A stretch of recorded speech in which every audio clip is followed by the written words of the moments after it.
Elena Moretti stood frozen outside her husband's study, her hand still gripping the doorknob she'd never quite turned.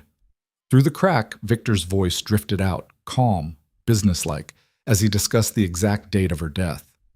The pregnancy test in her purse, the one that had filled her with confused hope just an hour ago, suddenly felt like it weighed 1,000 pounds. Because the men in that room were laughing about how easy it had been to fake it. Her empire, her body, her entire life. All of it had been a transaction she never agreed to. And the worst part? She'd loved him through every lie.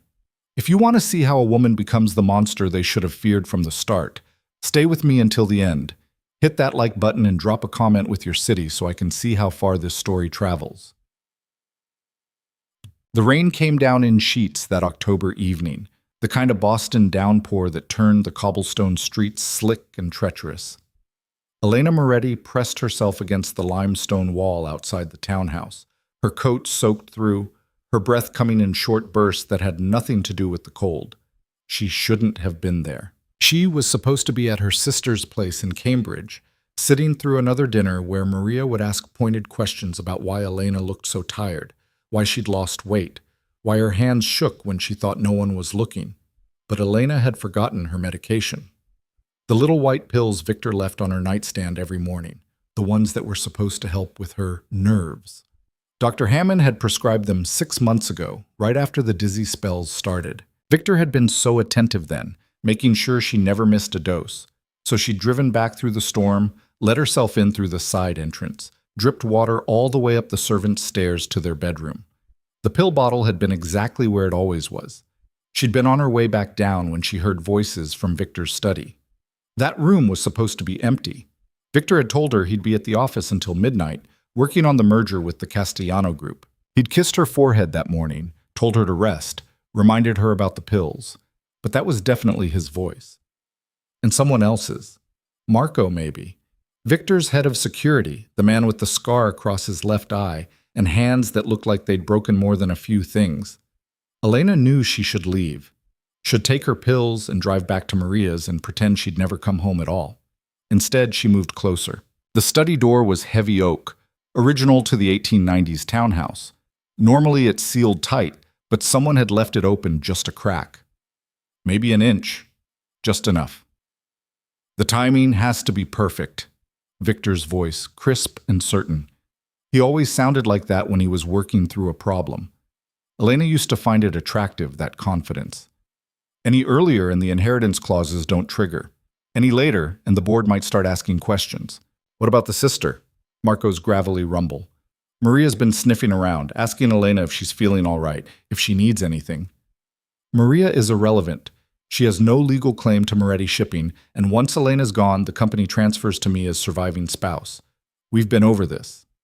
Elena's vision blurred at the edges. The pill bottle slipped from her fingers, but she caught it before it hit the floor. Her hands were shaking so badly she nearly dropped it again.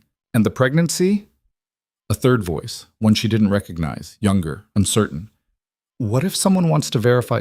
There is no pregnancy. Victor said it like he was commenting on the weather. Dr. Hammond confirmed the HCG injections worked perfectly. Elena's been showing all the right symptoms for 8 weeks now. Morning sickness, fatigue, the emotional volatility. By the time anyone thinks to question it, it won't matter. The floor seemed to tilt under Elena's feet. 8 weeks ago, she'd woken up nauseous, barely made it to the bathroom in time. Victor had been so concerned, so gentle, as he'd held her hair back. He'd driven her to Dr. Hammond himself, waited in the reception area while the doctor ran tests. She'd cried when Hammond told her she was pregnant, cried because she'd wanted it so badly and been afraid it would never happen. Cried because maybe, finally, she and Victor would have the family she'd always dreamed about. The kind of family her parents had been before the accident that took them both. Victor had held her that night, stroked her hair, whispered that everything was going to be perfect now. The pills keep her manageable? Marco again. More than manageable. Docile. Between the sedatives and the hormones, she barely knows what day it is half the time. It's actually made things easier. Someone laughed. Elena thought it might have been the younger voice. She really has no idea? Elena has never had any idea about anything. Victor's tone shifted, took on an edge of contempt that made Elena's chest tighten. That's what made her perfect. Sweet, trusting Elena Moretti, barely 24 years old, orphaned at 22, left with a shipping empire she had no capacity to run. All those board members, all her father's old partners, they were circling like sharks. She needed someone to take care of her, someone to make the hard decisions. And you were happy to volunteer, Marco said. I was practical. Enzo Moretti spent 40 years building that company. His daughter was going to lose it all within 6 months. The marriage was mutually beneficial. Except she thinks you love her. Elena thinks what I need her to think. She's been thinking it for 2 years now. 2 years of playing the devoted husband, and in 3 weeks, it pays off. Elena's back hit the wall. She didn't remember moving, but suddenly she was sliding down, her legs giving out, the pill bottle finally tumbling from her grip and rolling across the hardwood floor. It didn't make a sound. Nothing made a sound except the rain hammering against the windows and her own heartbeat roaring in her ears. 3 weeks, the younger voice repeated. You're sure about the method? Car accident, Victor said. She's been on those pills for months. Her reaction time is shot. All it takes is a rainy night, a sharp turn on Storo Drive, maybe a little mechanical failure. Marco's people can handle the details. And if the investigation, there won't be an investigation.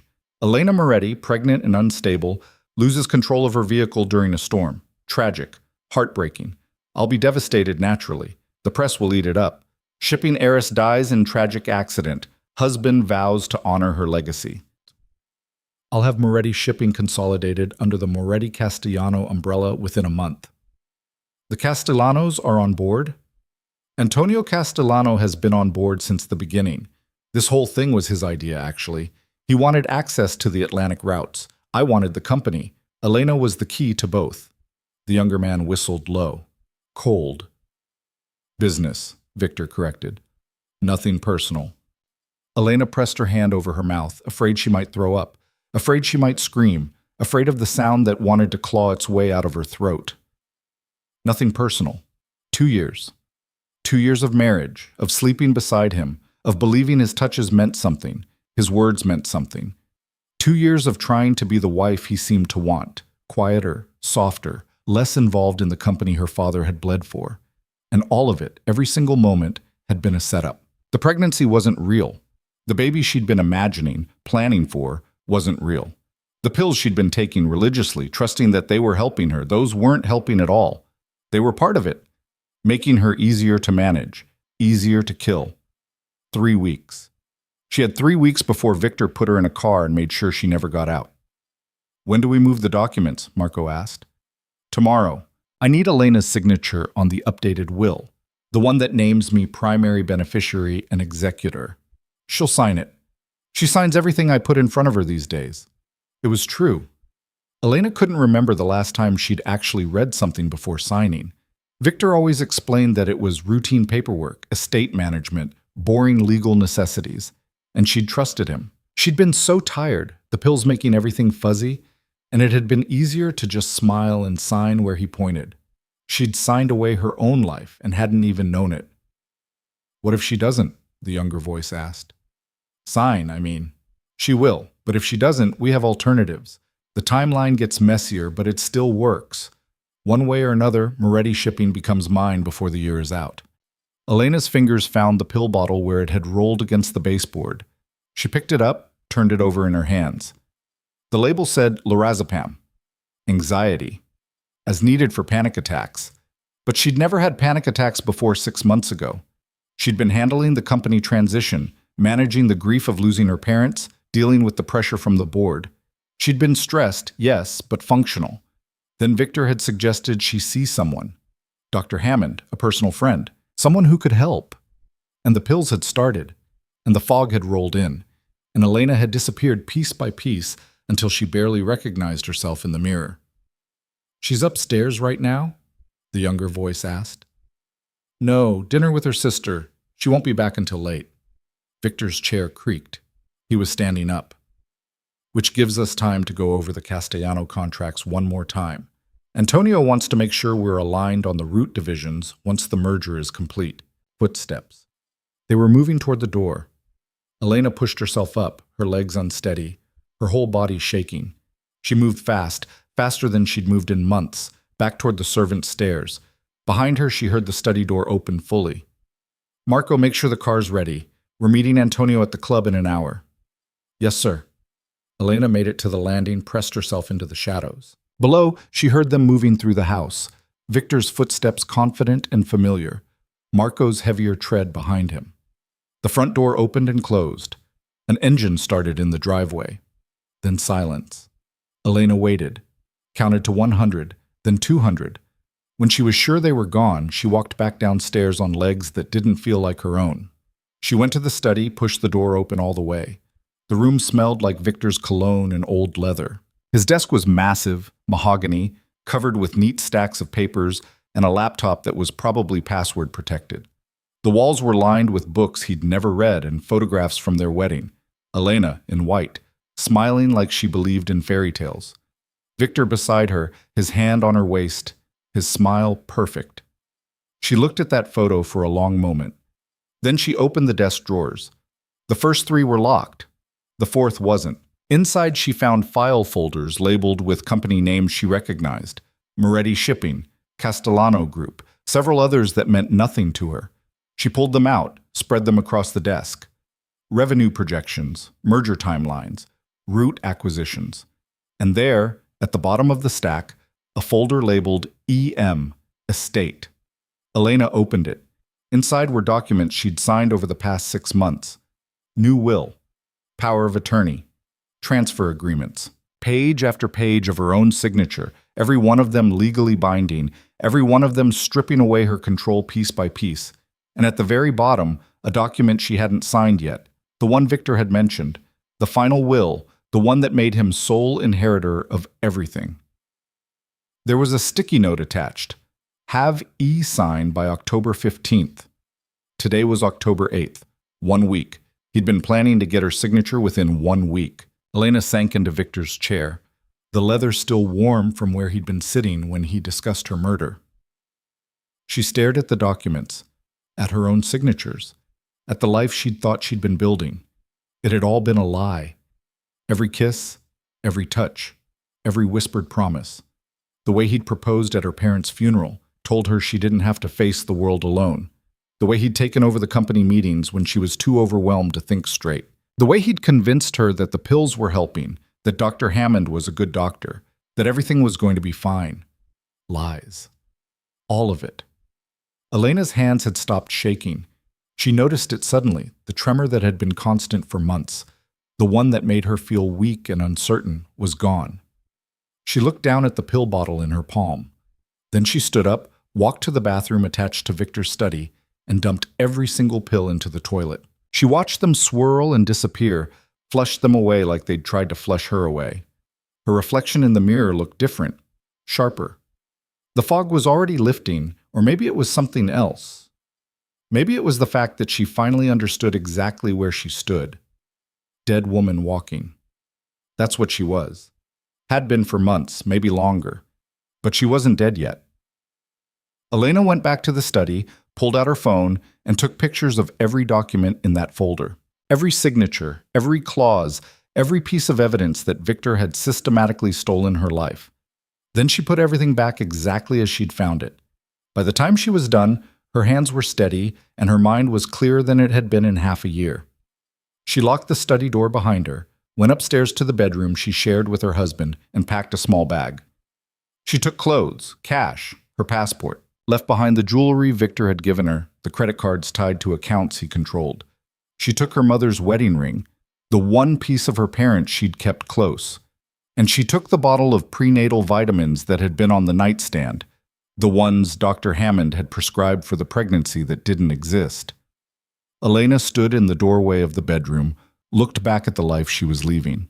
The king bed with its silk sheets, the walk-in closet full of clothes Victor had chosen, the vanity where she'd sat every morning, swallowing pills that made her compliant. She'd been so stupid, so trusting. Not anymore. Elena turned off the lights and left. She drove to a hotel across the city, paid cash for a room, and didn't turn on her phone. She sat on the edge of the bed and let herself feel it all. The betrayal, the rage, the bone-deep terror of how close she'd come to dying without ever knowing why. Then she opened her laptop and started searching for a name. Adrian Keller, Victor's rival. The man who'd been trying to acquire Moretti shipping before Victor had swooped in with his marriage proposal. The one Victor had outmaneuvered, embarrassed, beaten. If anyone wanted to see Victor Moretti fall, it would be Adrian Keller. Elena found his company website, Keller Maritime, headquartered in New York. Import-export, shipping routes throughout Europe and Asia. Smaller than Moretti shipping, but growing. She found his email address buried in a press release from 3 years ago. And then, at 2 in the morning, with rain still battering the hotel windows and her whole world reduced to ashes, Elena Moretti wrote an email to a man she'd never met. Mr. Keller, my name is Elena Moretti. My husband is planning to kill me in 3 weeks and steal my company. I have proof. If you're interested in destroying him, meet me tomorrow. I'll tell you everything. E.M. She hit send before she could second-guess it. Then she lay back on the bed, staring at the ceiling, and waited for her old life to finish dying. By morning, Adrian Keller had responded. The message was short, just an address in South Boston and a time, 2 p.m. Elena showed up early. The warehouse was exactly the kind of place she'd have been terrified to enter a week ago. Crumbling brick, broken windows, the smell of salt water and rust. She parked her car in the empty lot, grabbed the folder of photographs she'd printed at a 24-hour copy shop, and walked inside. Adrian Keller was waiting in what must have once been an office. He stood with his back to her, looking out a window that overlooked the harbor. Mrs. Moretti. He didn't turn around. You're either very brave or very desperate. Both, Elena said. That made him turn. He was younger than she'd expected, maybe 35, with dark hair and eyes that missed nothing. He wore a suit that probably cost more than her car, and he looked at her like she was a puzzle he was planning to solve.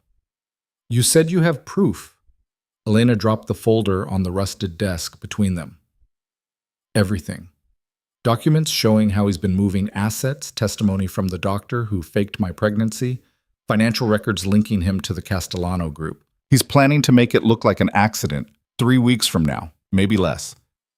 Adrian picked up the folder, flipped through it. His expression didn't change, but something flickered in his eyes.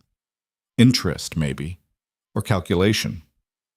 Why come to me? Because you hate him, Elena said simply. Because he took something from you, and now he's taking everything from me. Because I did my research last night, and you're the only person with the resources and the motivation to help me. Help you do what, exactly? Destroy him. Elena's voice didn't shake. Take everything. His company, his reputation, his freedom. I want him to lose it all, the same way he planned for me. Adrian set down the folder. And what do I get out of this? Moretti shipping. Once Victor's gone and I have control back, I'll sell it to you. Half market value. You've wanted those Atlantic routes for years. You can have them. That's a very generous offer. It's a fair trade. You help me live. I give you what you've always wanted. Adrian studied her for a long moment. Elena forced herself to meet his gaze, to not look away, to not show the fear that was still there under the anger. You understand what you're asking for, he said finally. This isn't a simple corporate takeover. Your husband has connections. The Castellanos, for one. They're not going to let their investment walk away without a fight. I know. You'll have to go back. To the house. To him. Play the role of devoted wife while we build the case. Can you do that? Elena thought about the pills in the toilet. The fog lifting. The woman she'd been for 2 years, soft and trusting and half asleep. That woman was gone. Yes, she said. I can do that. Adrian smiled then, and it was the kind of smile that should have been a warning. Then we have a deal, Mrs. Moretti. Welcome to the game. He extended his hand. Elena shook it, and somewhere in the back of her mind, a small voice whispered that she'd just traded one devil for another. But that was a problem for later. Right now, she had a husband to fool and a life to save. The planning took 3 days. Adrian worked fast, methodical. He had resources Elena hadn't anticipated, lawyers, investigators, people who could dig up information that should have been buried. Within 48 hours, they had more than just Elena's photographs. They had bank statements showing Victor's gambling debts from before the marriage, emails between him and Antonio Castellano discussing the Moretti situation, a paper trail of the HCG hormone purchases that had faked her pregnancy symptoms. Dr. Hammond, it turned out, wasn't even a licensed therapist. He was a physician's assistant who'd lost his license in New York for prescription fraud. Victor had been paying him cash for 2 years. "Your husband is sloppy," Adrian said during one of their meetings. They'd moved from the warehouse to a private office in his building, sleek and modern and nothing like the dusty spaces where Elena had spent the last few days. "Arrogant. He assumed you'd never question him." "I didn't," Elena said quietly. "Not until I heard him planning my death." "That's going to change." Adrian slid a small box across the desk. "Your new phone, encrypted. Use it to contact me, no one else. Your regular phone stays on, stays active. Victor can't know you've gone dark." Elena pocketed the phone. "What about the signature he needs, the will?" "You're going to sign it." "What?" "We need him confident. If you refuse, he'll know something's wrong. He'll move up the timeline or change tactics. But if you sign, if you play the role perfectly, he'll think he's won. That's when people get careless." Elena's stomach twisted. The idea of signing that document, of putting her name to her own murder contract. "I know it's hard," Adrian said, and his voice was surprisingly gentle. "But it's strategy. We're not letting him kill you, Elena. We're letting him think he can. There's a difference. And if something goes wrong, if he moves faster than we expect, then you call me." Adrian's eyes locked on hers. "Anytime, day or night. You're not alone in this anymore." It should have been comforting. Instead, it felt like a new kind of trap closing around her. But Elena nodded, because what choice did she have? She went back to the house that night. Victor was in the study when she arrived, paperwork spread across his desk. He looked up when she entered, and his face shifted into that smile she used to think was warm. "Elena, I was starting to worry. Maria said you left her place hours ago." "I went for a drive." Elena kept her voice soft, uncertain. The old Elena. "Needed to clear my head." "Are you feeling all right? You look pale." "Just tired. The baby—" She caught herself, let her hand drift to her stomach in that unconscious gesture she'd been doing for weeks. "I think I need to lie down." Victor stood, came around the desk, put his hands on her shoulders. Elena forced herself not to flinch. "You've been pushing yourself too hard," he said. "I keep telling you to rest." "I know. You're right." She leaned into him, let him pull her close, breathed in the cologne she used to love and now made her want to scream. "I'm sorry I'm so much trouble." "You're not trouble." He kissed the top of her head. "You're my wife. Taking care of you is what I'm supposed to do." The lie came so easily to him, so smooth. Elena pulled back, managed a weak smile. "I should take my pill. I forgot this morning." Something flickered across Victor's face. Approval, maybe. "I left them on the nightstand. Make sure you eat something first." "I will." She went upstairs, locked herself in the bathroom, and dry heaved over the toilet until her ribs hurt. Then she splashed water on her face, stared at her reflection, and reminded herself 3 weeks. She could do this for 3 weeks. She dumped the pill down the sink, flushed it away like all the others, and went back downstairs to play the role of her life. The next 2 weeks were a masterclass in deception. Elena smiled when Victor wanted her to smile. She signed the will when he brought it to her, hand shaking just enough to seem authentic, and watched his satisfaction as he filed it away. She attended dinners with the Castellanos, sat quietly while Antonio and Victor discussed shipping routes and profit margins, played the doting wife who didn't understand business. At night, she met with Adrian. They compiled evidence, built the legal case, identified every person in Victor's network, every account he'd hidden, every lie he'd constructed.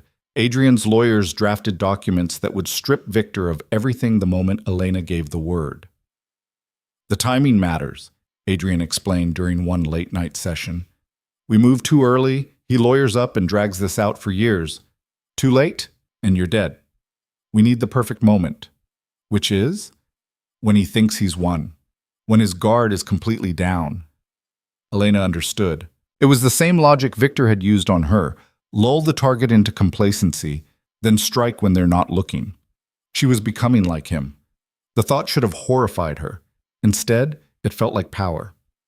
"There's something else," Adrian said one night, a week before Victor's planned accident. They were in his office again, the city spread out below them through floor-to-ceiling windows. Something I need you to understand. What?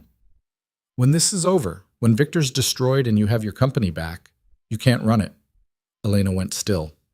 What are you talking about? You're 24 years old. You have no experience, no training. The board barely respects you now, and that's with Victor pulling strings. Once he's gone and the scandal breaks, they'll tear you apart. So what am I supposed to do? Just hand everything over to you? That was our deal. The deal was I'd sell to you, not that I'd roll over and disappear. Adrian leaned back in his chair, studying her. You've changed since that first day in the warehouse. You're sharper now. I stopped taking the pills that were turning me into a zombie. Of course I'm sharper. It's more than that. He stood, moved to the window. You're angry. Good. Use it. But don't let it blind you to reality. Moretti Shipping needs someone who knows what they're doing. That's not you. Not yet. The words stung because they were true. Elena had spent 2 years being decorative, being managed, being the heiress who signed where she was told. She knew nothing about running a shipping empire, but she could learn. After, she said, after Victor's gone. I'll think about it then. Adrian turned, and something in his expression made her uneasy. Fair enough. They went back to the planning, but the moment stayed with her. The reminder that even with Victor destroyed, she'd still be trading one form of control for another. But first things first, she had to survive. The night before the planned accident, Elena couldn't sleep. She lay in bed next to Victor, listening to him breathe, wondering if he was dreaming about her funeral, about the press conference he'd give, the tears he'd fake, the empire he'd claim. At 3 a.m, she got up and went downstairs. The house was quiet, dark. She stood in the kitchen, staring out at the garden her mother had planted years ago, now overgrown and wild. Her phone buzzed, the encrypted one. You ready for tomorrow? Adrian, Elena typed back, as ready as I'll ever be. Remember, you're in control. He thinks he's hunting you. He has no idea you're the one setting the trap. She put the phone away and went back to bed. Victor stirred when she slid under the covers. Can't sleep? No. Elena let her voice shake, let herself sound scared. I keep having bad dreams. About what? Dying. Victor pulled her close, and she felt him smile against her hair. You're not going to die, Elena. I promise. The lie was so casual, so easy. Elena closed her eyes and counted the hours until it would all be over, one way or another. The morning came too fast. Elena woke to Victor already dressed, adjusting his tie in the mirror. He caught her watching and smiled that smile she now recognized as performance. Big day, he said. The Castellano contracts are being finalized. I should be done by 6, then we can have dinner, just the 2 of us. That sounds nice. Elena sat up slowly, playing fragile. I have that appointment with Dr. Hammond at 2. Right, the checkup. Victor crossed to the bed, kissed her forehead. Call me after. Let me know how you and the baby are doing. The baby that didn't exist? The appointment that was probably part of whatever documentation he needed for the accident report. Elena nodded, watched him leave, listened to his footsteps on the stairs, the front door closing, his car pulling away. Then she grabbed the encrypted phone. Adrian answered on the first ring. He just left? Yes, he thinks I have a doctor's appointment at 2. Perfect. That gives us the afternoon. Marco's already moving. We've got surveillance on him. The moment he makes contact with the mechanic, we'll have everything we need. Elena's hands tightened on the phone. And if something goes wrong? Nothing's going wrong. Trust me. Trust. Such a broken word now, but she didn't have a choice, so she got dressed and drove to the office building where Adrian was waiting. Not his usual place, somewhere neutral, a lawyer's office in the financial district. The kind of place with security cameras and witnesses. Adrian was already there when she arrived, along with 2 other people she didn't recognize. A woman in her 50s with sharp eyes and sharper suit, and a younger man with a laptop and the look of someone who spent his life buried in data. Elena, this is Margaret Chen, my lead attorney, and Paul Reeves, forensic accountant. Adrian gestured to chairs arranged around a conference table. They're going to walk you through what happens next. Elena sat. Her stomach was tight, her pulse hammering, but she kept her face calm. Margaret spoke first. We've built a comprehensive case against your husband. Fraud, conspiracy, attempted murder. The evidence is substantial, but we need to be strategic about how we deploy it. What does that mean? It means we can't just hand this to the police and hope for the best.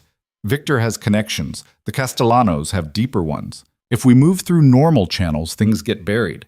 Evidence disappears. Witnesses change their stories. So what do we do?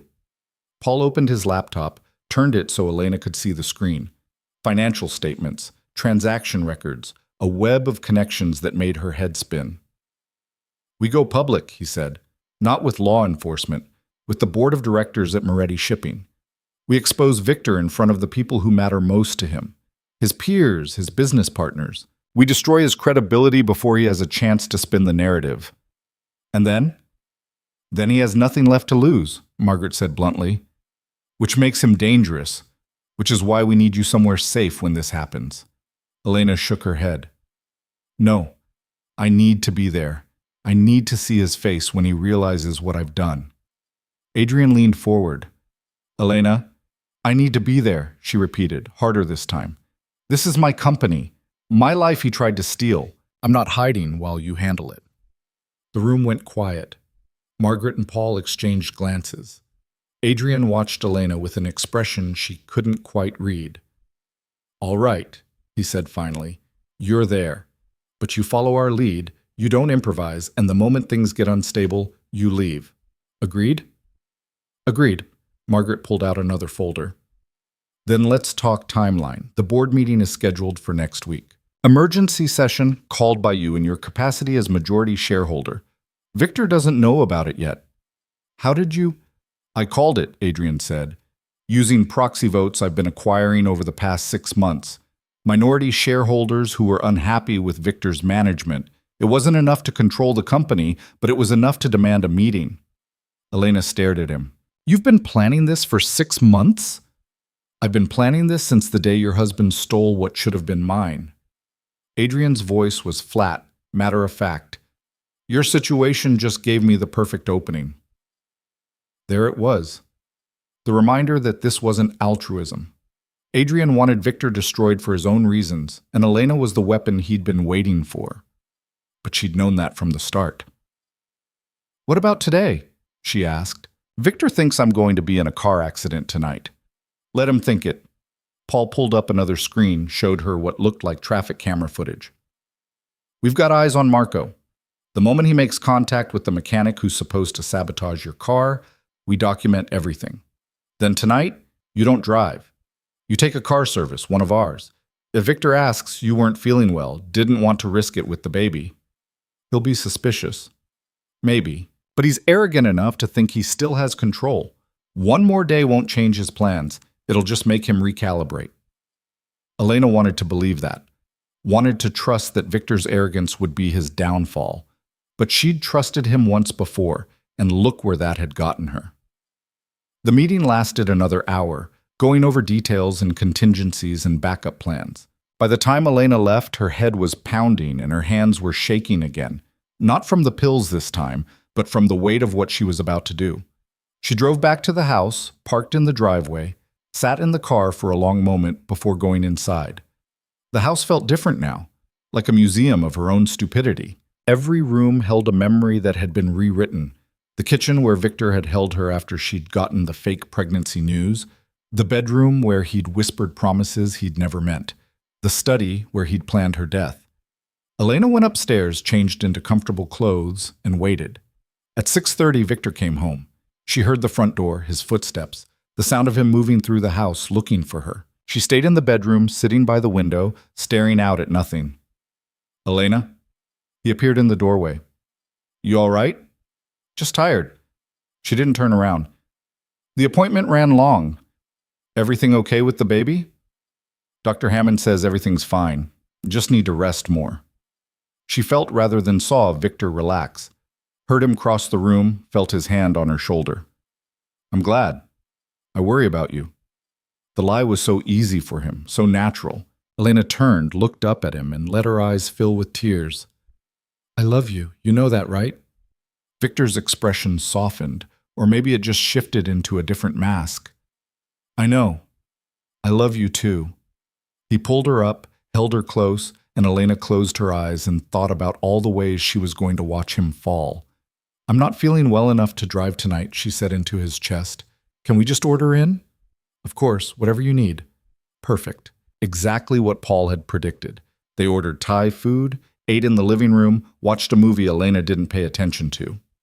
Victor kept checking his phone, probably waiting for word from Marco that the job was done, that her car was ready to fail at exactly the wrong moment. But the message he was waiting for wouldn't come. Because Marco was being followed, documented, recorded. Every text, every phone call, every movement adding to the mountain of evidence that would bury Victor. At 10, Elena faked a yawn. "I should go to bed. I'll be up soon. Just need to finish some emails." She went upstairs, locked the bedroom door, pulled out the encrypted phone. "Status?" She texted Adrian. The response came immediately. Marco made contact at 4:47 p.m. Mechanic confirmed for payment. We have video, audio, financial transaction. It's done. Elena sat on the edge of the bed, staring at those words. It's done. She had proof now. Undeniable, concrete proof that her husband had paid someone to kill her. The relief should have been overwhelming. Instead, she just felt cold. "Board meeting is set for Friday," Adrian's next message read. 3 days. "Can you hold it together that long?" 3 days of pretending. 3 days of sleeping next to a man who wanted her dead. 3 days of playing the role she'd perfected over 2 years. "Yes," she typed back. "I can do 3 days." "Good. Get some rest. You're going to need it." Elena put the phone away, changed into pajamas, slid under the covers. An hour later, Victor came to bed. He wrapped an arm around her waist like he always did, pulled her close like he actually cared. Elena lay there in the dark, eyes open, and counted down the hours until Friday. The next 3 days blurred together in a strange, suspended reality. Elena moved through the house like a ghost, playing her part with a precision that surprised even her. She smiled when Victor smiled. She ate the meals he suggested. She took the fake prenatal vitamins and pretended to rest while he worked. And at night, after he fell asleep, she met with Adrian's team. They rehearsed her statement for the board meeting, practiced her delivery, her timing, the exact moment when she'd present the evidence that would destroy her husband. Margaret coached her on staying calm, on not letting emotion override strategy. "He's going to react," Margaret warned. "Probably badly. He might try to turn it around on you, claim you're unstable, bring up the pills you were taking. You need to be ready for that." "I am ready." "Are you?" Adrian's voice cut through the room. "Because the moment you walk into that boardroom, there's no going back. Victor will know you betrayed him. The Castellanos will know. You'll be painting a target on your back that doesn't go away just because we win." Elena met his eyes. "I already have a target on my back. At least this way I'm the one holding the gun." Something flickered in Adrian's expression. Approval, maybe, or recognition.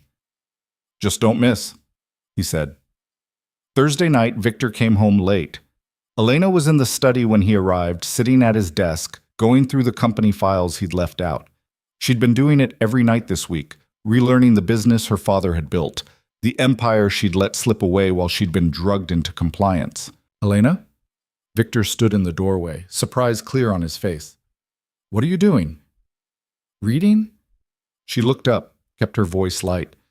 "I realized I don't actually know anything about the company anymore. I thought I should change that." Victor moved into the room slowly, like he was approaching something unpredictable.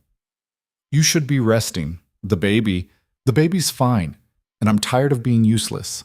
Elena stood, gathered the files. "My father spent his whole life building this company. I should at least understand what he built."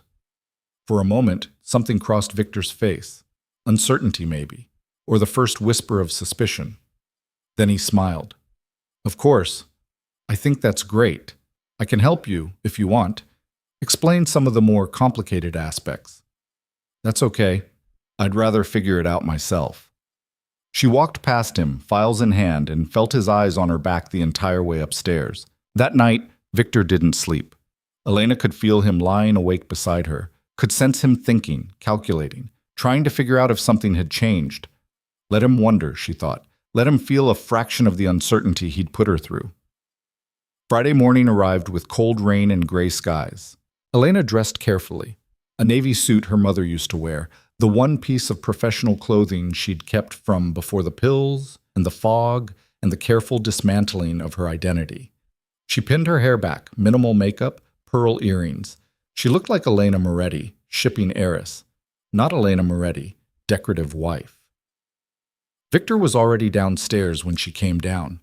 He took one look at her and frowned. "You look nice. Do you have plans today?" "Board meeting," Elena said casually, pouring coffee. "Emergency session, didn't I tell you?" Victor went very still.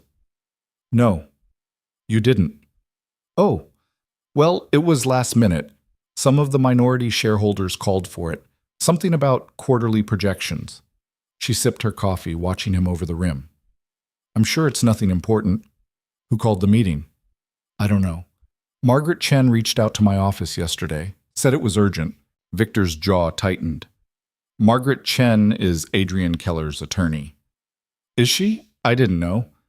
Elena set down her coffee. "Should I be worried?" "No, of course not." But Victor was already moving, pulling out his phone, stepping away. She heard him making calls, his voice low and sharp, trying to figure out what was happening. Elena finished her coffee, grabbed her bag, and headed for the door. "Elena!" Victor caught her arm. "I'm coming with you." "You don't need to—" "I'm coming." His grip was tight enough to bruise. Elena looked down at his hand, then up at his face, and saw something new there. Not the mask, not the performance. Fear. "All right," she said quietly. "Let's go together." They drove in silence, Victor's knuckles white on the steering wheel, Elena staring out the window at the rain-soaked streets. The Moretti shipping headquarters loomed ahead, glass and steel, her father's legacy made physical. The boardroom was on the top floor. Elena had been there exactly once since her father's death, for the meeting where Victor had been named acting CEO. She'd sat quietly in the corner while men twice her age had made decisions about her inheritance. Not this time. The room was already full when they arrived. The board members, most of them men in expensive suits who'd known her father, who'd watched her grow up. Antonio Castellano, silver-haired and sharp-eyed, sitting at the far end of the table, and Adrian Keller standing by the windows watching the city below. He turned when Elena walked in, and their eyes met for just a second. Then she took her seat at the head of the table, her father's seat, and watched Victor's face as he realized where this was going. Margaret Chen stood. "Thank you all for coming on short notice. This meeting has been called by Elena Moretti, majority shareholder and rightful CEO of Moretti Shipping, to address serious concerns about company management and fiduciary responsibility." Victor was already on his feet. "This is inappropriate. Elena isn't in a position to—" "I'm in exactly the position I should be," Elena said, and her voice didn't shake. "This is my company, my father's company, and I have evidence that you've been systematically defrauding it for 2 years. The room erupted. Board members talking over each other, Antonio Castellano's face going dark, Victor's voice cutting through the chaos. "This is insane. Elena, you're not well. You've been under stress with the pregnancy. There is no pregnancy." Silence dropped like a guillotine. Elena stood, pulled out the folder she'd been carrying, and slid copies across the table. "Victor has been paying an unlicensed physician to inject me with hormones that simulate pregnancy symptoms. The goal was to make me appear emotionally unstable, easier to manipulate, and eventually easier to eliminate." "That's a lie."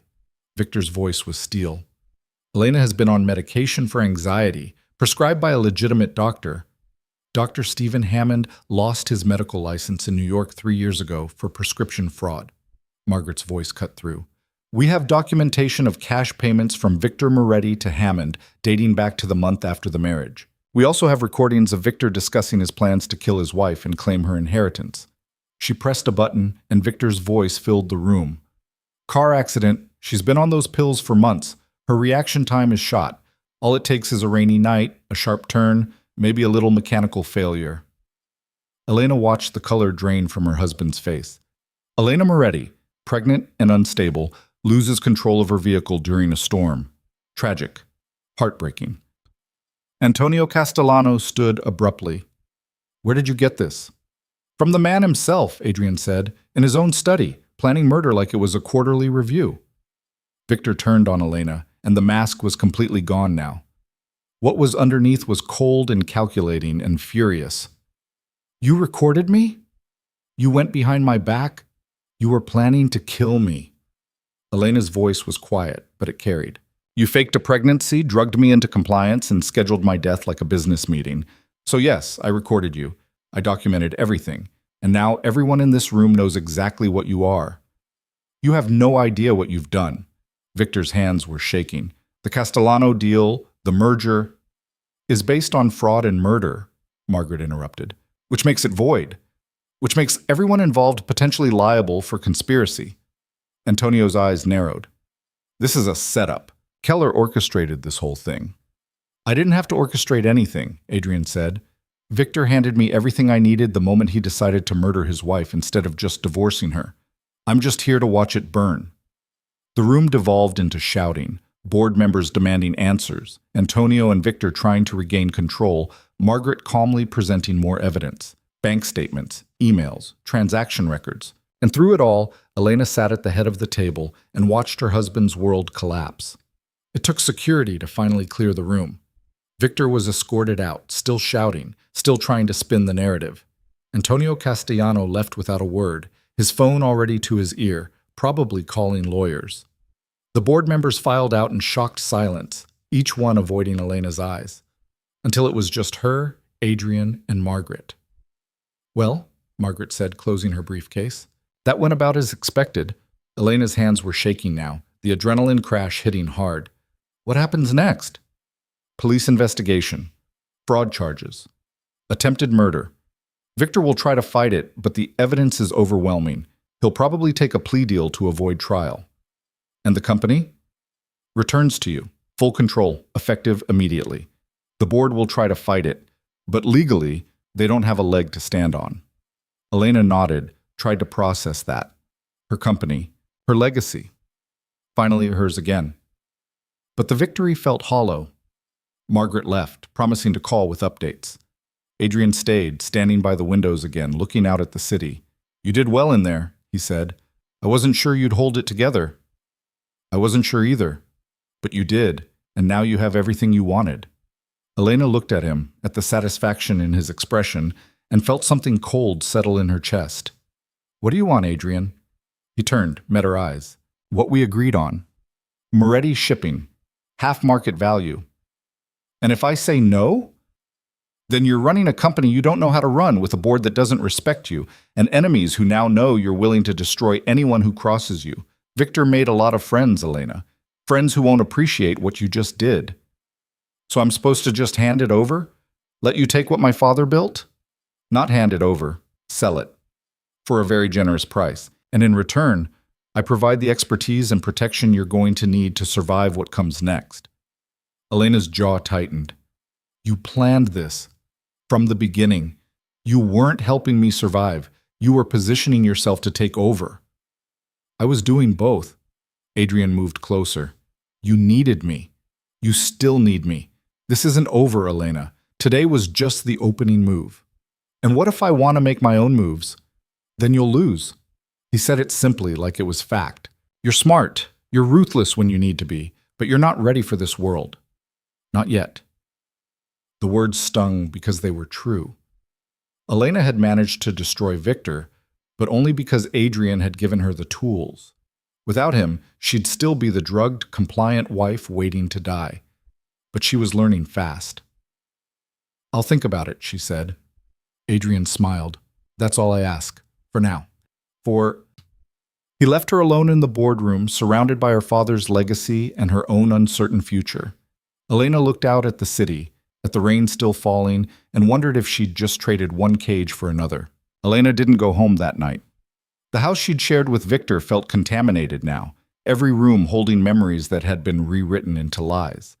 Instead, she checked into a hotel downtown, the kind of anonymous place where nobody asked questions, and the front desk took cash without blinking.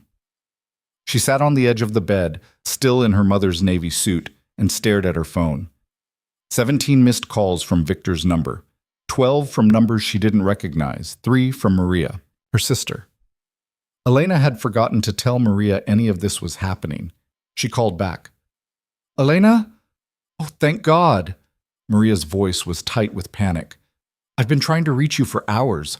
What the hell is going on? I got a call from some reporter asking about Victor and fraud charges, and it's complicated."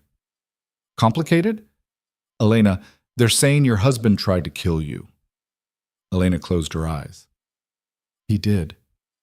Silence on the other end. Then, quietly, "I'm coming to get you." "Where are you?" "Maria, I'm fine." "Where are you?" Elena gave her the hotel address. 20 minutes later, Maria was pounding on the door. Her sister looked exactly like their mother had. Same dark hair, same sharp eyes that missed nothing. She took one look at Elena and pulled her into a hug so tight it hurt. "You should have told me," Maria said into Elena's hair. "You should have called me the second you knew." "I couldn't. I didn't know who to trust." "Me. You trust me." Maria pulled back, gripped Elena's shoulders. "Always me. You understand?" Elena nodded, feeling something crack in her chest. She'd been holding it together for weeks, playing roles, performing strength. But Maria was real. Maria was safe. She told her sister everything: the study, the recording, the fake pregnancy, the pills, Adrian's involvement, the board meeting, Victor's face when his world collapsed. Maria listened without interrupting, her expression growing darker with every detail. "That son of a bitch," she said when Elena finished. "I'm going to kill him myself. The police have him. Margaret says the charges are solid. And this Adrian Keller, you trust him?" Elena hesitated. "I need him." "That's not what I asked." "No, I don't trust him, but he helped me when no one else would." Maria's jaw tightened. "At what price?" "The company. He wants to buy Moretti Shipping." "Absolutely not."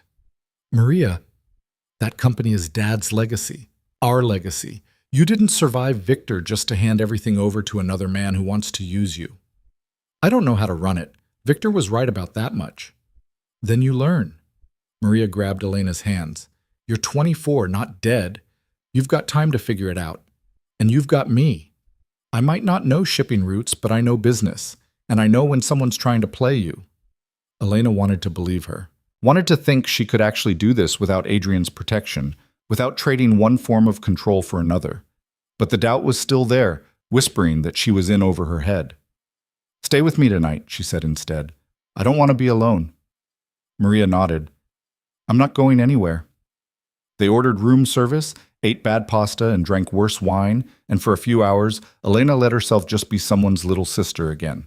Not a widow, not a CEO, not a woman who'd just destroyed her husband's life. Just Elena.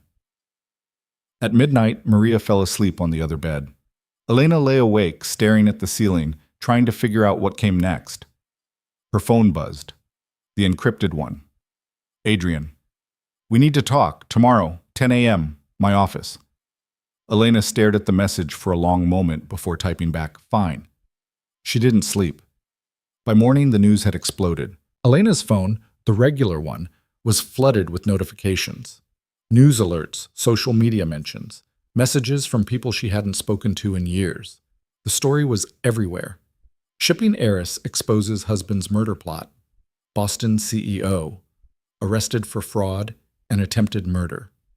Moretti marriage built on lies and deception. Someone had leaked the recording. Not the full thing, but enough. Victor's voice calm and cold, discussing her death like it was a business transaction. Elena sat in the hotel bathroom scrolling through articles, watching her life become public property. "You okay?" Maria stood in the doorway, coffee in hand. "They're calling me brave." Elena's voice was flat. "Courageous. A survivor, like I had a choice." "You did have a choice. You could have run. You chose to fight." "I chose revenge." "Same thing sometimes." Maria handed her the coffee. "What time is your meeting with Keller?" 10. "I'm coming with you." "Maria, non-negotiable. You're not facing that man alone." Elena didn't have the energy to argue. She showered, changed into fresh clothes Maria had brought from her apartment, and let her sister drive her to Adrian's building. The office was exactly as she remembered, sleek, modern, designed to intimidate. Adrian was waiting in the conference room along with Margaret and another man Elena didn't recognize. Older, maybe 60, with the kind of face that had seen everything and been impressed by none of it. Elena, and you must be Maria. Adrian stood, offered his hand. Maria ignored it. Let's skip the pleasantries. What do you want? Adrian's smile was cold. Direct. I like that. This is James Rutherford, former CEO of Atlantic Maritime. He's agreed to consult on the transition. What transition? Maria's voice was sharp. The sale of Moretti Shipping to Keller Maritime, as Elena and I discussed. Elena isn't selling. Adrian's eyes flicked to Elena. Is that true? Elena looked at her sister, then at Adrian, then at the man who was supposed to help smooth over the transfer of her father's legacy to someone else. I don't know, she said honestly. I need time to think. You don't have time. Adrian's voice hardened. The story is out. Every reporter in Boston is digging into your family's business. Your board is in chaos. Your investors are panicking. You need stability, and you need it now. What I need, Elena said quietly, is to understand what I'm actually giving up. Margaret spoke up. Moretti Shipping is worth approximately $200 million at current market value. Adrian's offer is $100 million, half price as agreed. That's $100 million you're leaving on the table, Maria said. That's $100 million she gets to keep her life with, Adrian countered. Without my help, Victor would have killed her. This is the price of survival. This is extortion. This is business. Elena stood abruptly. I need to see it, the company. I need to understand what I'm actually deciding about. Adrian frowned. You've been to the headquarters. I've been to the boardroom. I've sat in meetings where men talked over me.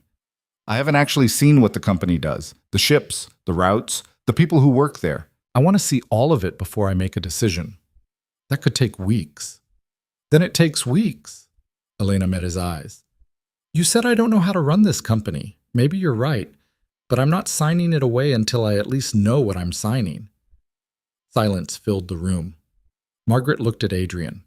Maria looked at Elena with something like pride. Adrian leaned back in his chair, studying Elena like she was a puzzle that had just reshuffled itself. 1 week, he said finally. I'll give you 1 week to tour the operation, talk to the staff, understand the business.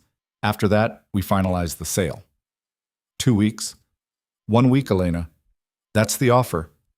Elena wanted to push harder, but she could see the line she couldn't cross. Adrian had been patient so far, but patience had limits. 1 week, she agreed. Adrian stood. James will coordinate the tour. He knows the industry better than anyone. Use him. Learn fast. The meeting ended with handshakes Elena didn't feel and promises she wasn't sure she'd keep. Maria drove her back to the hotel in silence, hands tight on the wheel. You're actually considering it, Maria said finally. Selling. I'm considering not being an idiot. Adrian's right. I don't know what I'm doing. So learn. That's what you just bought yourself time to do. 1 week isn't enough to learn how to run a shipping empire? No. But it's enough to figure out if you want to. Elena looked out the window at the city passing by. Somewhere in Boston, Victor was sitting in a cell, probably still trying to spin his way out of this. Somewhere else, the Castellanos were deciding how to handle the fallout. And everywhere, people were talking about her. The naive wife who'd outsmarted her husband. The heiress who'd taken back her empire. Except she hadn't taken it back. Not really. She'd just traded Victor's cage for Adrian's leash, unless she could figure out how to break free of both. The tour started the next morning. James Rutherford picked her up at 7, driving a car that looked older than Elena and probably cost more than most people's houses. He didn't make small talk, which she appreciated. Their first stop was the shipyard south of the city, where Moretti Shipping maintained its fleet. Elena had never been there. Victor had always said it was too dangerous, too industrial, not the kind of place for her. Now she understood that had been another lie, another way to keep her separate from the business that was supposedly hers. The shipyard was massive, cranes and containers, and ships in various states of repair. The air smelled like salt and diesel and rust. Men in hard hats moved with purpose, shouting to each other over the noise of machinery. James handed her a hard hat and safety vest. Your father used to come here every week. Knew most of these men by name. Elena put on the vest, feeling like a fraud. I don't remember that. You were young, but they remember him, and they remember you. They walked through the yard, James pointing out different ships, explaining routes and cargo types and maintenance schedules. Elena tried to absorb it all, but it was overwhelming. A language she'd never learned, a world she'd been deliberately kept from. A foreman approached, an older man with a weathered face and kind eyes. Miss Moretti, good to see you here. Thank you. I'm sorry, I don't... Dan Callahan, I worked with your father for 20 years. He glanced at James, then back at Elena. We heard about your husband, about what he tried to do. I'm sorry you went through that. Thank you. Your father would have been proud, the way you handled it. Took guts. Elena's throat tightened. I don't know about that. I do. Enzo Moretti built this company on guts and stubbornness. Looks like you got both. Dan walked away before Elena could respond. She stood there, surrounded by her father's legacy made physical, and felt the weight of it pressing down. He's right, James said quietly. Enzo was stubborn as hell, refused to sell even when the market crashed in 2008, said Moretti shipping would outlast any downturn. Did it? Barely. He mortgaged everything, took on massive debt. Could have lost it all, but he fought through and the company survived. And now I'm considering selling it to Adrian Keller. James was quiet for a moment. Can I be honest with you? Please? Keller's a shark, smart, ruthless, patient. He's been circling Moretti shipping for years, waiting for an opening. Your marriage to Victor gave him one. Your escape gave him another. He'll take this company and strip it for parts, keep what's profitable, sell off the rest. And if I keep it? Then you're in for the fight of your life. The board doesn't respect you. Half of them were Victor's people. The Castellanos are going to come after you for torpedoing their deal. And you're right, you don't know how to run this operation. Not yet. So I'm damned either way. Maybe, or maybe you're exactly what this company needs. Elena looked at him sharply. What does that mean? Your father built Moretti shipping on relationships. He knew his crews, his captains, his clients. Victor tried to turn it into a spreadsheet operation. Maximum efficiency, minimum humanity. The company's been dying under that approach, just slowly. You could change that, if you wanted to. I don't know how. Neither did your father when he started. He learned. So can you. They spent the rest of the day at the shipyard. James introduced her to captains and crew members, walked her through cargo manifests and shipping schedules. By the end of it, Elena's head was spinning with information she barely understood. But something else was happening too. A spark of something she hadn't expected. Interest. That night, she went back to the hotel and pulled up everything she could find about Moretti shipping, financial reports, industry analyses, competitor strategies. She read until her eyes burned and her brain felt like it was going to leak out her ears. Maria found her at 2 a.m, surrounded by papers and laptop screens. You need to sleep. I need to understand this. Elena, I have 4 more days, Maria. 4 days to figure out if I can actually do this or if I should just take Adrian's money and walk away. Maria sat down across from her. What does your gut tell you? My gut is terrified. Good. That means you're paying attention. Maria pulled one of the reports closer, scanned it. What's this? Third quarter earnings. We lost 2 major clients to competitors in the last 6 months. Victor was so busy planning my death, he let the actual business fall apart. Can you get them back? I don't know, maybe, if I knew what I was doing. Then let's figure it out. Maria grabbed her own laptop. I might not know shipping, but I know how to analyze a business. Let's break this down piece by piece. They worked through the night, Maria translating the financial jargon into language Elena could understand. By dawn, they had a clearer picture of what Moretti shipping actually was. Not the empire her father had built, but the struggling company Victor had left behind. It's salvageable, Maria said finally, but it's going to take work, real work, not just signing papers Adrian puts in front of you. I know. And you're going to need help, people you can trust. Who? Everyone on the board is either Victor's ally or scared of crossing the Castellanos. Maria was quiet for a moment. What about bringing in your own people? Clean house, build a new team. With what experience? I've been a decorative wife for 2 years. But I haven't. Maria met her eyes. I've been running the family foundation, managing investments, dealing with lawyers and accountants and board members who thought they could walk all over me because I'm young and female. Sound familiar? Elena stared at her sister. You want to come work for Moretti Shipping? I want to help you keep what's yours. If you decide that's what you want, what about the foundation? It practically runs itself at this point, and honestly, this is more interesting. Elena felt something shift in her chest. The isolation she'd been feeling, the sense that she was alone in this fight, started to crack. Okay, she said. If I do this, if I keep the company, you're in? I'm in. They shook on it, and Elena felt the first real flicker of hope since the boardroom confrontation. Maybe she could actually do this. The rest of the week blurred past in a rush of meetings and tours and crash courses in maritime shipping. James took her to the main office, introduced her to department heads and analysts and the people who actually kept the company running day to day. Some of them were supportive. Others were openly skeptical. A few were hostile, probably Victor's loyalists waiting for her to fail so they could say they'd been right all along. Elena took notes on everything. Who could be trusted, who needed to be replaced, which divisions were profitable, and which were bleeding money. On day 4, she met with the company's legal team. Margaret sat in, along with Maria, as Elena learned exactly what mess Victor had left behind. The Castellano contract is dead, the lead attorney explained, but they're threatening to sue for breach. They claim they invested resources based on promises Victor made. Can they win?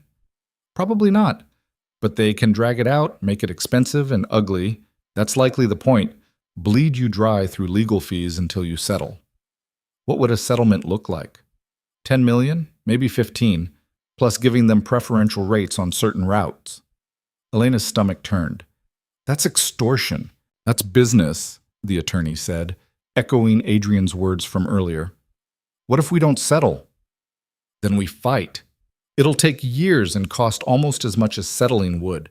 Either way, you lose money you probably can't afford to lose. Maria leaned forward. What if we go public with why the deal fell apart? Make it clear the Castellanos were complicit in fraud and attempted murder? The attorney's eyes widened. That's incredibly risky. The Castellanos have deep connections. They could retaliate in ways that have nothing to do with the legal system. So we're supposed to just pay them off? Reward them for helping Victor try to kill Elena? I'm saying you need to consider all the angles. Elena listened to them argue, feeling the weight of impossible choices settling on her shoulders. Every decision had consequences. Every path forward led through minefields. This was what running the company actually meant. Not just understanding shipping routes and cargo manifests, but navigating threats and politics, and people who wanted to use her or destroy her. She thought about Adrian's offer. $100 million. A clean exit. Someone else's problem. But then she thought about her father, building this company from nothing. About Dan Callahan and the other workers who'd spent their lives making Moretti Shipping run. About the satisfaction on Victor's face when he'd planned to take it all. We fight, she said. Everyone turned to look at her. We fight the Castellanos. We don't settle. We don't negotiate. We make it clear that I'm not Victor, and I'm not going to be intimidated. The attorney looked pained. Miss Moretti. Elena. And I understand the risks, but I'm not paying them a dime. If they want a war, they can have one. Margaret smiled, just slightly. Understood. We'll prepare accordingly. The meeting ended and Elena felt Maria's hand on her shoulder. That was either very brave or very stupid, her sister said. Probably both. Dad would have done the same thing. Elena hoped that was true. On the final day of her week, she met with Adrian. He was waiting in his office, looking as polished and unreadable as ever. Elena sat across from him, the contract for the sale of Moretti Shipping sitting between them like a landmine. So, Adrian said, what have you learned? That you were right. I don't know how to run a shipping company. But I can learn. And I want to try. Adrian's expression didn't change. That's a mistake. Maybe, but it's my mistake to make. Elena, be realistic. You've had 1 week. You think that's enough to understand an industry your father spent 40 years mastering? No, but it's enough to know I'm not ready to give up. Even if it means losing everything? I've already lost everything once. I survived that. I can survive this too. Adrian leaned back, studied her with those calculating eyes. You're more like him than I thought. Your father, I mean. Same stubborn streak. I'll take that as a compliment. It's not. That stubborn streak almost destroyed Moretti Shipping more than once. Enzo refused to adapt, refused to modernize. He ran the company on gut instinct and personal relationships, and it nearly bankrupted him. But it didn't. He held on. Barely. And you don't have the luxury of barely. You're starting from a position of weakness. Damaged reputation, hostile board, external threats from the Castellanos. You need strength, and you need it now. Then help me. Adrian's eyebrows rose. What? You said you'd give me 1 week to learn. I learned that I can't do this alone, but I also learned I'm not ready to sell. So instead of buying the company, help me run it. As what exactly? Consultant, advisor, whatever you want to call it. You know this industry. You've been trying to acquire Moretti Shipping for years. You must have ideas about how to fix what's broken. And in exchange? 20% equity, silent partner status. If the company succeeds, you profit. If it fails, you're positioned to buy the pieces. Adrian was quiet for a long moment. Elena could see him running calculations, weighing angles, looking for the trap. That's not what we agreed to, he said finally. I know, but things have changed. I've changed. This is a better deal for both of us.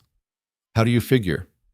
Because if you buy the company now, you get a damaged asset with hostile employees and legal problems.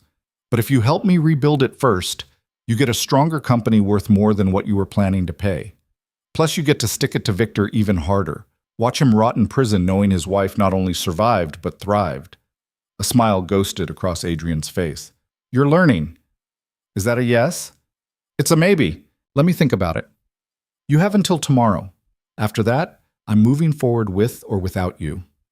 Elena stood, left the contract unsigned on the desk, and walked out before Adrian could see her hands shaking.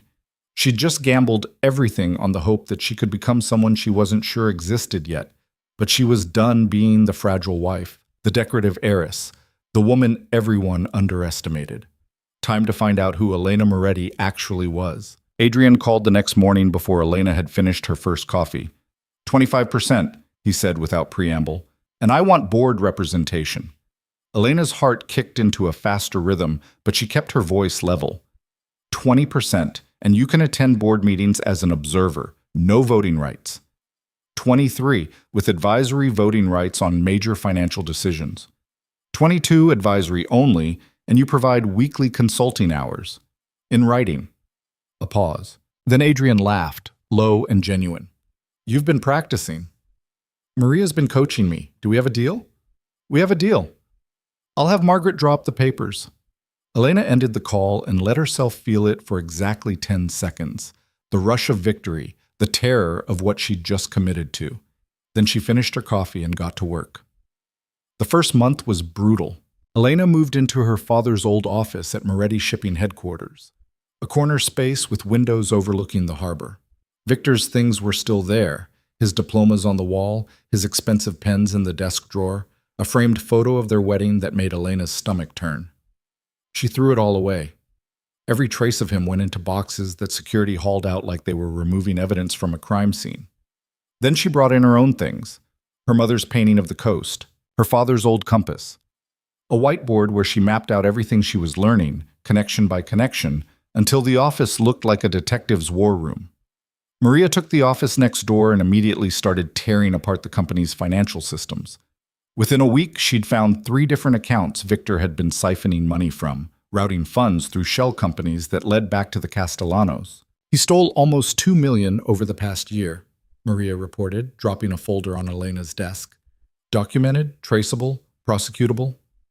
Send it to Margaret, add it to the charges. Already done. But Elena, this is going to make the Castellanos even angrier. They're going to see this as you coming after them directly. Good. Let them be angry. Maybe they'll make a mistake. Maria looked worried, but she didn't argue. She'd learned that once Elena made up her mind about something, pushing back just made her dig in harder. James Rutherford came in twice a week, teaching Elena the operational side of the business. How to read a cargo manifest, how to negotiate with port authorities, how to assess whether a route was profitable or a money pit. You're picking this up faster than I expected, he said one afternoon, reviewing her analysis of their European operations. Is that a compliment? It's an observation. Most people take months to understand this stuff. You've got the basics down in weeks. The basics aren't enough. No, but they're a start. James pulled out another folder. We need to talk about your board problem.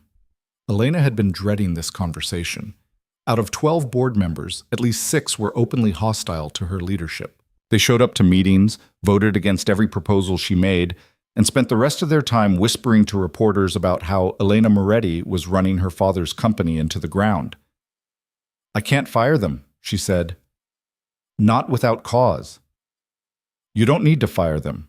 You need to outmaneuver them. How? James explained the bylaws she'd never bothered reading, the voting procedures Victor had used to maintain control. There were provisions for expanding the board, for calling emergency sessions, for removing members who violated fiduciary duties. 3 of them are already on thin ice, James said. They've been accepting gifts from competitors, probably violating conflict of interest policies. You document it, bring it to the full board, force them to resign or face investigation. And the others? You give them a choice. Work with you or watch the company succeed without them. Once you prove you know what you're doing, most of them will fall in line. The ones who don't will leave on their own. Elena studied the names on the list, men who'd worked with her father, who'd watched her grow up, and apparently decided she was still a child playing dress-up in the big chair. I want them out, she said. All of them. Everyone who stood by while Victor destroyed this company. That's half your board. Then I'll replace them. I want people who actually care about Moretti shipping, not their own egos. You have anyone in mind? Elena pulled out her own list, names she'd been compiling over the past few weeks. Dan Callahan from the shipyard, 2 captains James had recommended, a supply chain expert Maria had found, an environmental consultant who specialized in sustainable shipping. None of them have traditional board experience, James noted. Neither do I. But they know this industry, and they care about the people who work here. That's what my father built this company on. That's what I want to get back to. James studied her for a long moment. You know, when you first asked me to help with the tour, I thought you'd last maybe 3 weeks before running back to Adrian's offer. I was wrong. You weren't the only one who thought that.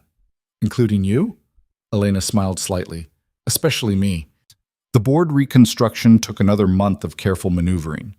Elena documented the conflicts of interest, built her case, and presented it to the full board in a meeting that lasted 4 hours and ended with 3 forced resignations and 2 members storming out voluntarily. The ones who remained looked shell-shocked. This is highly irregular, one of them said, an older man named Preston who'd been friends with Elena's father. Restructuring the board without proper notice. I gave you notice, Elena said calmly. I told you all a month ago that things were changing. You chose not to take me seriously. That was your mistake. She introduced her new board members, watched the old guard's faces as they realized she'd stacked the deck with people who actually knew what they were doing. People who wouldn't automatically side against her because she was young and female and supposed to be easy to control. This is still highly unusual, Preston said, but his voice had less bite now. So was my husband trying to murder me for my company? We're all just adapting to unusual circumstances. The meeting ended with Elena's proposals passing for the first time since she'd taken over. It felt like a victory, small but real. But victories came with prices.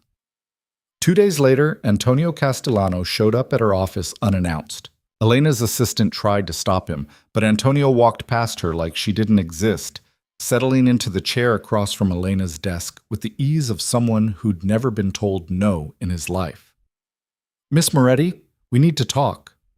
Elena didn't stand, didn't offer her hand. I have nothing to say to you. That's unfortunate because I have quite a bit to say to you. Antonio crossed his legs, perfectly at ease. You've made some very serious accusations against my organization. Fraud, conspiracy, attempted murder. These are grave charges. They're also true. Victor was working with you to steal my company. I have the documentation. What you have is a recording of Victor Moretti making foolish statements while drunk on his own ambition. You have nothing connecting me to his actions. The bank transfers suggest otherwise. Antonio's eyes hardened. Bank transfers can be misinterpreted. Business relationships can be misconstrued. You're young, Miss Moretti. You don't understand how these things work. I understand that you helped my husband plan my death, so you could both profit from my inheritance. That seems pretty clear. If I'd actually wanted you dead, you'd be dead. Antonio said it casually, like he was commenting on the weather. Victor was sloppy, emotional, overconfident. I advised against the entire plan, but he insisted he could handle it himself. Elena felt ice slide down her spine. You're admitting, I'm admitting nothing. I'm explaining reality. Victor failed because he underestimated you. I won't make the same mistake. Is that a threat? It's a business proposal. Antonio leaned forward. You're in over your head. Your board is in chaos, your reputation is damaged, and you're making enemies faster than you can count them. Let me help you. Help me? You just said if you wanted me dead, but I don't want you dead. I want the Atlantic roots, and you're in a position to give them to me. Not for free, obviously. I'm prepared to pay fair market value, sign a long-term contract, and provide the kind of political cover you're going to need when this whole mess with Victor goes to trial. Elena forced herself to stay calm, to think through what he was actually offering. Why would I do business with someone who helped my husband try to kill me? Because I'm the devil, you know. You. Because I have connections that can make your legal problems disappear or multiply, depending on my mood. Because in 6 months, when the board realizes you still don't know what you're doing, you're going to need allies. I can be that ally, or I can be your nightmare. Your choice. He stood, adjusted his cuffs, smiled like they'd just had a pleasant chat about the weather. Think about it. You have my number. Then he was gone, leaving Elena sitting alone in her office with her heart racing and her mind spinning. She called Adrian immediately. Castellano just made me an offer, she said when he picked up. What kind of offer? She explained the conversation, word for word. Adrian was silent for a long moment. He's trying to see if you're viable, he said finally. Victor thought you were weak. Castellano's testing whether that's still true. What should I do? Refuse. Publicly, if possible. Make it clear you're not playing his game. And if he retaliates, then we deal with it. But Elena, you can't show weakness now. Not to him, not to anyone. The moment you do, you're done. Elena ended the call and stared out at the harbor, watching ships come and go, carrying cargo and commerce, and the weight of her father's legacy. She was so tired. Tired of fighting, tired of proving herself, tired of wondering if every decision was going to be the one that destroyed everything. But she couldn't stop. Stopping meant losing, and she'd lost enough. She drafted a response to Castellano. Short, professional, unmistakably clear. Moretti Shipping would not be doing business with the Castellano Group now, or in the foreseeable future. She sent it, then waited for the fallout. It came faster than expected. Within a week, 2 of Moretti Shipping's major clients canceled their contracts. No explanation, just standard termination clauses activated, and business relationships that had lasted years suddenly ending. Maria tracked down the connection. Both companies have loans from Castellano Financial Services. Guess who just called those loans due? He's choking off our revenue. He's making an example. Show everyone what happens when you say no to Antonio Castellano. Elena felt fury rise in her chest, hot and sharp. Can we survive losing those clients? Short term, yes. Long term, we need to replace that revenue fast or we're going to start missing payroll. Then we replace it. James, I need you to reach out to every contact you have. I want new clients, new routes, anything we can fill those gaps with. James looked doubtful. That's going to be tough. Word's getting around that Moretti Shipping is in trouble. People don't want to bet on a sinking ship. Then we show them we're not sinking. What's our strongest division? European roots. Always have been. Your father built those relationships himself, and they've held solid even through Victor's mismanagement. Then we double down there, offer incentives, better rates, faster service. Whatever it takes to prove we're not going anywhere. The scramble to replace the lost revenue consumed the next 3 weeks. Elena worked 16-hour days, taking meetings with potential clients who looked at her like she was a kid playing pretend, negotiating contracts with companies that tried to lowball her because they thought she was desperate. She was desperate, but she learned to hide it. Adrian helped more than Elena wanted to admit. He made introductions, vouched for her competence, occasionally showed up at meetings just to add weight to her presence. His reputation in the industry was solid, and having him in her corner made people take her more seriously. But it also made them talk. "Are you sleeping with him?" Maria asked one night when they were both too exhausted to filter their words. Elena looked up from the contract she was reviewing. "What?" "Adrian Keller. Everyone's talking about how much time you spend together. How he's always defending you, how he looks at you." "How does he look at me?" "Like you're a problem he can't figure out whether to solve or exploit." Elena laughed, bitter. "That's probably accurate. But you're not sleeping with him." "No. Why would you even ask that?" "Because Victor used to look at you the same way, and look how that turned out." The words hit harder than Maria probably intended. Elena set down the contract, rubbed her eyes. "Adrian's not Victor," she said quietly. "Are you sure? Or is he just better at hiding it?" Elena didn't have an answer. The contracts came through eventually. Enough to stabilize the company, to prove they could weather the Castellano attack. Elena announced the new partnerships at the next board meeting, watched the doubt in people's faces shift into something that might have been respect. "Good work," James said afterward. "You might actually pull this off." "Might?" "You're not out of the woods yet, but you're still standing. That's more than most people expected." Elena would take it. That night she went back to the house for the first time since the confrontation. She'd been avoiding it, staying at Maria's or working so late she just slept at the office. But there were things she needed, documents, personal items, closure maybe. The house felt haunted. Every room held ghosts of the woman she'd been, the wife who'd trusted blindly and paid for it. She moved through quickly, grabbing files from the study, clothes from the bedroom, her mother's jewelry box from the safe. She was about to leave when she noticed Victor's desk drawer, the one that had been locked before. Someone had broken it open, probably the police during their investigation. Inside was another folder, one she hadn't seen during her initial search. The label said, EM, Personal. Elena's hands shook as she opened it. Inside were photographs, her and Victor on their wedding day, but not the official ones. Candid shots, moments between moments. And in every single one, Victor was looking at the camera while Elena looked at him with such naked adoration it made her stomach turn. Below the photos were documents.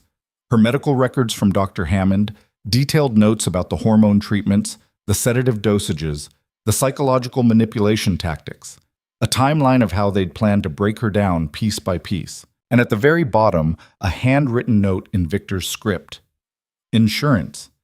If she ever gets smart enough to become a problem. Elena stared at those words, understanding flooding through her. Victor had documented everything, not to confess, but to use against her if she ever fought back. He'd been planning to claim she was unstable, that the hormone treatments were for legitimate medical reasons, that her accusations were the delusions of a mentally ill woman. He'd built a trap within a trap, and she'd almost walked right into it. Except Adrian had moved faster. The recording, the evidence, the public exposure, it had all happened before Victor could deploy his insurance policy, which meant Adrian had known, had understood Victor's playbook better than Victor himself. Elena gathered the folder, added it to the box of things she was taking, and left the house for the last time. She drove straight to Adrian's building. It was past midnight, but she knew he'd be there. He practically lived at the office. His assistant had gone home, so Elena walked right into his personal space unannounced. Adrian was at his desk, papers spread around him, looking up in surprise when she entered. "Elena, what?" She dropped the folder on his desk. "You knew about Victor's backup plan, the fake medical records, the insurance policy. You knew he was going to claim I was mentally unstable if I ever fought back." Adrian looked at the folder but didn't open it. "Yes." "How long have you known?" "Since before I met you. I've been tracking Victor for 3 years. I knew everything he was planning." Elena felt her world tilt again. 3 years? You've been watching this whole time? "I've been waiting. For the right moment, the right leverage. You gave me both." "I gave you..." Elena's voice cracked. "I came to you because I thought you were my only option." "But you'd already decided to use me, hadn't you? This whole thing, helping me, the partnership. It was all just another way to take down Victor and get what you wanted." Adrian stood slowly. That's not entirely true. Which part? The part where you've been manipulating me from the beginning, or the part where you let me think I had a choice? You did have a choice. You could have run, could have taken the money and disappeared. You chose to fight because you made it seem like the only option. Because it was the only option that let you survive with your dignity intact. Adrian's voice hardened. Yes, I knew about Victor's plans. Yes, I positioned myself to benefit from your situation. But I also kept you alive. I gave you the tools to destroy the man who was going to kill you. I helped you reclaim your company. That counts for something. It counts for you getting exactly what you wanted while making me think I was making my own decisions. You were making your own decisions. I just made sure you had the information you needed to make the right ones. Elena wanted to scream, wanted to throw something, wanted to feel anything other than this crushing sense of betrayal. Were you ever planning to tell me? Eventually, when you were strong enough to handle it. Don't! Elena's voice was sharp. Don't pretend this was for my benefit. You saw an opportunity and you took it. I was just the weapon you used. You're more than that. Am I? Or am I just another asset you're managing? Adrian was quiet for a long moment. When he spoke, his voice was softer than she'd ever heard it. In the beginning, yes, you were a means to an end. But you surprised me, Elena. The way you adapted, the way you fought back, the way you learned to play the game, I didn't expect that. Most people in your situation would have crumbled. And that changes what exactly? It changes everything, because now you're not just a weapon. You're a player, and that makes you dangerous.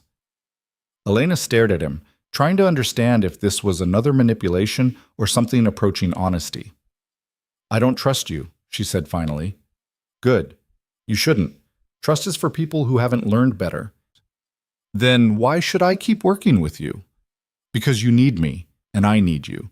Because together, we're stronger than we are separately. Because like it or not, we're already tied together. You think the Castellanos see a difference between your company and my investment? We're targets together now. He was right. Elena hated that he was right. I want full transparency, she said. No more secrets, no more games. If you know something that affects me or my company, you tell me. Immediately. Agreed. And I want the partnership agreement revised. Equal voting rights on major decisions. You don't get to unilaterally make calls that impact Moretti shipping. Adrian smiled slightly. Now you're negotiating. I'll have Margaret draw up the amendments. Elena picked up the folder, held it against her chest like armor. I'm not your weapon, Adrian, and I'm not your asset. If we're doing this, we're doing it as equals. Equals. Adrian extended his hand. I can live with that. Elena looked at his hand for a long moment before shaking it. She didn't trust him, probably never would. But she was learning that trust wasn't necessary for survival. Power was. And for the first time since this whole nightmare began, Elena Moretti had some. The revised partnership agreement arrived 3 days later, and Elena read every word twice before signing. Maria witnessed it, then pulled her aside. You know this doesn't actually make you equals, right? Adrian's been playing this game his whole life. You've had 6 months. I know, but I'm learning fast. That's what worries me. Elena didn't ask what she meant. She already knew. The woman she was becoming, calculating, guarded, always looking for the angle, wasn't the woman she'd been a year ago. Maybe wasn't even someone she'd recognize. But that woman had almost gotten killed. This new version was still breathing. She'd take it. The next few months fell into a rhythm that felt almost normal. Elena ran the company with Maria's help and Adrian's occasional interference. The board meetings got smoother as her new members found their footing. Revenue stabilized, then started climbing. Slowly, painfully, Moretti shipping began to look like something her father might have been proud of. Victor's trial was set for early spring.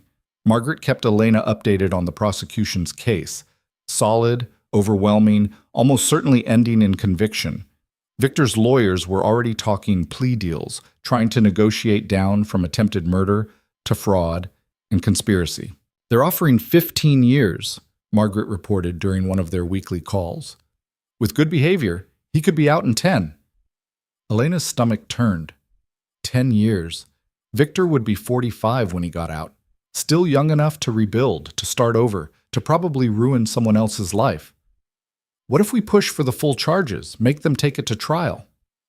Then you have to testify. Relive everything in front of cameras, with every detail picked apart by his defense team. They'll bring up the pills, claim you were unstable, try to make the jury doubt your version of events. But we have the recording, which they'll argue was obtained illegally, recorded without his consent in his private residence. A good defense attorney could get it thrown out, and without that recording, the case gets a lot weaker. Elena closed her eyes, felt the familiar rage building. So he might walk? He won't walk, but he might get a lighter sentence than he deserves. That's how the system works, I'm sorry. The call ended, and Elena sat in her office staring at nothing. After everything, the fear, the planning, the public destruction of Victor's reputation, he might still win in some small way. It wasn't fair, but she was learning that fair didn't exist. Only power did. She called Adrian. I want to make sure Victor stays in prison as long as possible. What would that take? Testimony. You go on the stand, tell the jury exactly what he did, make it impossible for them to see him as anything but a monster. Margaret says his lawyers will tear me apart. They'll try, but you're stronger than they think, stronger than Victor thought, certainly. Adrian paused. The question is whether you're ready for that fight. Elena thought about the woman who'd stood outside Victor's study, listening to him plan her death. That woman had been terrified, shattered, barely holding herself together. The woman she was now would burn down the courtroom if it meant watching Victor pay. Set up a meeting with the prosecutors. I'll testify. Elena, I'll testify, she repeated. And I'll make sure every person in that courtroom understands exactly what he is. The preparation was worse than she expected. Hours with prosecutors going over every detail, every moment, every piece of evidence. They made her listen to the recording again and again until she could recite Victor's words from memory. Elena Moretti, pregnant and unstable, loses control of her vehicle during a storm. Tragic. Heartbreaking. Each time she heard it, something inside her hardened a little more. Maria came to every session, taking notes, asking questions the prosecutors hadn't thought of. She was building her own case, her own understanding of what had happened. You know what I keep thinking about? Maria said one night, after a particularly brutal prep session. How long he must have been planning it. The pills, the fake pregnancy, the accident. That takes months of setup, maybe longer. What's your point? My point is he was planning your death before you even knew to be scared, before you had any reason to suspect him. That's not just evil, Elena. That's patience. And patience is terrifying. Elena knew where this was going. You think Adrian's the same. I think Adrian spent 3 years watching Victor destroy you, and he never stepped in until it benefited him. That's also patience, also terrifying. He helped me survive. He helped himself. You were just the method. Maria grabbed Elena's hand. I'm not saying walk away from him. I'm saying don't forget what he is. I haven't forgotten. But sometimes, late at night when she was working with Adrian on company strategy, or listening to him explain the politics of maritime shipping, Elena wondered if she was forgetting, if the partnership was becoming something else, something she didn't have a name for. Adrian was always professional, always appropriate. But there were moments, a hand on her shoulder during a difficult meeting, the way he looked at her when she made a particularly sharp business decision, the protective edge in his voice when anyone questioned her competence. It felt like something. Elena just wasn't sure what. She didn't have time to figure it out. The trial was coming, and she needed to be ready. The courthouse was packed when Elena arrived. Reporters everywhere, cameras tracking her every move. She wore black, a suit Maria had picked out, severe and expensive, and nothing like the soft pastels Victor used to choose for her. Margaret met her at the entrance. You ready? No, but I'm doing it anyway. The courtroom was exactly like she'd imagined from watching legal dramas, wood paneling, high ceilings, that weight of institutional authority pressing down. Victor sat at the defense table in an orange jumpsuit that should have made him look diminished, but somehow didn't. He met her eyes as she walked in, and for a second, Elena saw the man who'd held her while she cried about the fake pregnancy. The man who'd kissed her forehead and promised everything would be okay. Then she remembered his voice on that recording, and the moment shattered. The prosecution called her early in the trial. Elena took the stand, placed her hand on the Bible, swore to tell the truth. The assistant DA was a woman in her 40s named Chen, no relation to Margaret, who'd made her reputation prosecuting domestic violence cases. She walked Elena through the timeline gently but thoroughly. The marriage, the pills, the discovery and the study. Can you tell the jury what you heard that night? Elena took a breath. I heard my husband planning my murder. He was discussing the timing, the method, how to make it look like an accident. He talked about the fake pregnancy he'd engineered, the drugs he'd been giving me. He talked about it like, her voice caught, like I was a problem to be solved, not a person, just something in his way. And how did that make you feel? Terrified, betrayed, stupid for not seeing it sooner. The defense attorney objected to the emotion, but the judge allowed it. Chen continued, pulling out the details that painted Victor as calculating and cruel. Then came the cross-examination. Victor's lawyer was exactly what Elena expected. Expensive suit, practiced sympathy, the kind of man who probably told himself he was just doing his job. Mrs. Moretti, you were on several medications during your marriage, correct? Yes, medications my husband's accomplice gave me without proper licensing or oversight. But you took them voluntarily. I took them because my husband told me they would help with anxiety. I didn't know they were part of a plan to make me easier to control. Were you diagnosed with anxiety prior to your marriage? No. So the anxiety began after you married Mr. Moretti. Elena saw the trap. The anxiety began after he started drugging me. Or perhaps the stress of managing a major corporation while dealing with the loss of your parents created genuine mental health issues that required treatment? No. I was managing fine until Victor started poisoning me. The lawyer's expression shifted just slightly. That's a very dramatic characterization, Mrs. Moretti. Do you have any medical evidence that the prescriptions you received were inappropriate or harmful? Margaret stood. The prosecution has already submitted Dr. Hammond's testimony confirming the hormone treatments and sedatives were prescribed specifically to manipulate Mrs. Moretti's mental state. Dr. Hammond, who is facing his own criminal charges and may be testifying in exchange for leniency, the defense attorney countered. The back and forth continued for another hour. The defense tried to paint Elena as unreliable, emotionally unstable, possibly even delusional. They brought up the fact that she'd secretly recorded her husband, suggesting she'd been paranoid and suspicious before she'd overheard anything incriminating. Elena held her ground.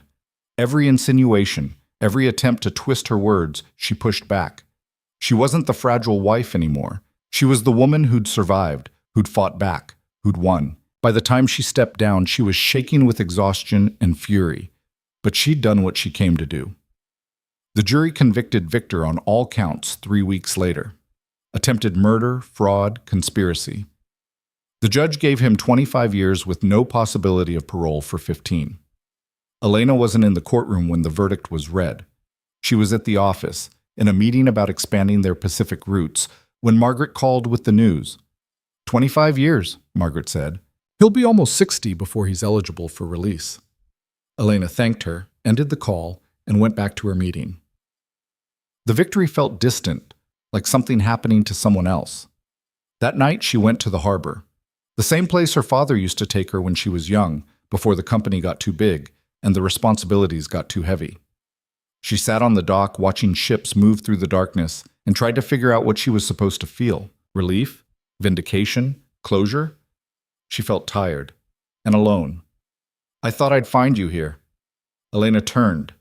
Adrian stood a few feet away, hands in his pockets, looking less polished than usual, like he'd actually left work early for once. How did you know where I'd be? Lucky guess, this is where you come when you need to think. Elena didn't ask how he knew that. Adrian noticed everything. It was part of what made him dangerous. He sat down beside her, close enough that their shoulders almost touched. For a while, they just watched the water in silence. You won, Adrian said finally. Victor's in prison, the company's stable, the Castellanos have backed off. You did everything you set out to do. So why doesn't it feel like winning? Because you're realizing victory doesn't fix what got broken. It just clears space for you to figure out what comes next. Elena looked at him, at the man who'd helped orchestrate her survival while serving his own agenda. What comes next for you? Same thing as always, building the empire, making deals, staying 10 steps ahead of everyone else. And me? Where do I fit in that plan? Adrian met her eyes, and something shifted in his expression, something that might have been genuine.